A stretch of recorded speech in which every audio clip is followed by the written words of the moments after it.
3 أشياء لازم تسويها في أي مباراة في رمضان. معك كابتن علي، مدرب كرة قدم وأخصائي في علم النفس الرياضي. فولو، لايك وتابعنا للنهاية. أولاً، العب على قد طاقتك. ترى أنت صايم عزيزي، أنت مو روبوت.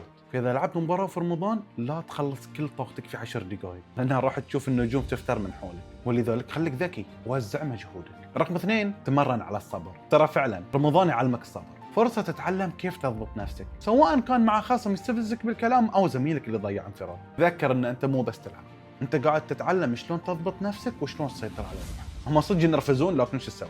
رقم 3، وهو الأهم، خلك مثال للروح الرياضي.